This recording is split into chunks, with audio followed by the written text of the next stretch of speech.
সরকারের কাছে আমার এই প্রত্যাশা, আমাদের বগুড়াকে আরো সুন্দর করে গুছিয়ে সাজিয়ে তুলতে আইন শৃঙ্খলা ও নিরাপত্তার জন্য দায়িত্বটা শিথিল করা হোক এবং কঠোর করা হোক।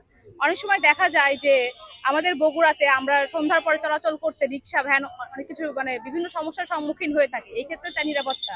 একজন নারী শিক্ষার্থী হিসেবে আমি বলতে চাই যে আমরা যখন রাত বিরাতে চলাফেরা করি অনেক সমস্যার সম্মুখীন হতে হয় আমাদের।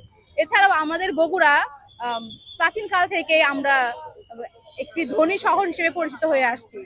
আমরা বলতে পারি যে ব্রিটিশ সরকারের সময় আমাদের বগুড়া ছিল পূর্ণবর্ধন একটা রাজধানী নামে ছিল, কিন্তু সেখানে আমরা এখন অনেক দূর থেকে পিছিয়ে আছি। আমাদের বগুড়া একটি পাবলিক বিশ্ববিদ্যালয় নেই। আমি সরকারের কাছে আহ্বান করব আমাদের বগুড়া একটি পাবলিক বিশ্ববিদ্যালয় স্থাপন করে দেওয়ার জন্য। আমাদের বগুড়া সিটি কর্পোরেশন হওয়ার যোগ্যতা রাখে, কিন্তু আমরা সেখানে পৌরসভার গণ্ডিতেই পড়ে আছি। ইভেন আরো আমরা কষ্টের সঙ্গে বলতে চাই যে আমাদের বগুড়া থেকে সিরাজগঞ্জগামী আমাদের কোনো রেলপথ নাই। আমাদের বগুড়া থেকে যদি ঢাকা যেতে হয়, দেখা যায় যে আমাদের 4 ঘন্টা ট্রেনে লস করে তারপরে যেতে হয়। এক্ষেত্রে আমরা ভুক্তভোগী হয়ে থাকি। আমাদের বগুড়া একটি মানসম্মত স্টেডিয়াম থাকার কারণেও সেখানে কোনো খেলা হয় না। এটি খুবই দুঃখজনক বিষয়।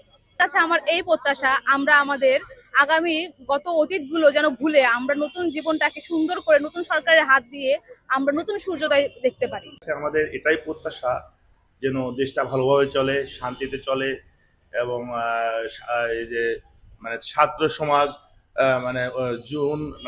যুব সমাজকে নিয়ে যেন ভালোভাবে দেশটাকে পরিচালনা করে। দেশের যে খাদ্য সামগ্রী, নিত্য প্রয়োজনীয় জিনিসের উদ্যমী যে ইয়াটা যেন নিম্নমুখী হয়, সাধারণ খেটে খাওয়া মানুষ যেন ঠিক মতো খেতে পারে, এরকম আমরা আশা করি, ভালো কিছু আশা করি আর কি নতুন সরকারের কাছে।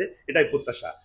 যে অনেক আন্দোলন, অনেক সংগ্রামের পর আমরা এই বিজয়টা অর্জন করতে পেরেছি এবং কালকে নতুন সরকার গঠন হয়েছে। তো বর্তমানে আমাদের সরকারের কাছে একটাই চাওয়া, কয়েকটা দাবি আছে, তার মধ্যে মেইন যে চাওয়া সেটা হচ্ছে এতদিন যারা দুর্নীতি করেছে, আমরা বিশ্বাস করি যে বাংলাদেশ কখনো গরিব দেশ ছিল না বা গরিব রাষ্ট্র ছিল না। সরকারের কাছে একটাই প্রত্যাশা, যারা এতদিন দুর্নীতি করেছে সে দুর্নীতিবাজদের দৃষ্টান্তমূলক শাস্তি এবং তাদের সম্পদগুলো বহিষ্কৃত করে সরকারের কাছে নিয়ে ভালো একটা উন্নত দেশ গঠন করা। এবং আমাদের আরো কয়েকটি দাবির মধ্যে রয়েছে যে ছাত্রদের যে অধিকার, বিভিন্ন সময় স্কুল কলেজ প্রতিষ্ঠানে যে ছাত্র রাজনীতি হয়, যে ঝগড়া বিবাদ বা একটা অস্থিতিকর অবস্থা সৃষ্টি হয়, এটা যেন না হয় এবং ছাত্রদের সকল দাবি দেওয়া রয়েছে সেগুলো যাতে পূরণ হয়। জনগণের নতুন সরকারের প্রত্যাশা, দ্রব্যমূল্য নিয়ন্ত্রণ আনতে হবে, জনগণের আশঙ্কা করতে হবে। আমাদের দেশের যে পরিস্থিতি বর্তমান দুর্ভোগের মধ্যে পড়ে আছে, এগুলো যত দ্রুত সম্ভব নিয়ন্ত্রণে আনা যায় এবং প্রশাসন তাড়াতাড়ি মাঠে ধারা দিলে ছাত্রদের আরো ভালো কিছু করা যায়। দেশের যে পরিস্থিতি শহরে গ্রামগঞ্জে চিন্তা আহাজান হতেছে, তত তাড়াতাড়ি সম্ভবত নিয়ন্ত্রণ আনা যায়।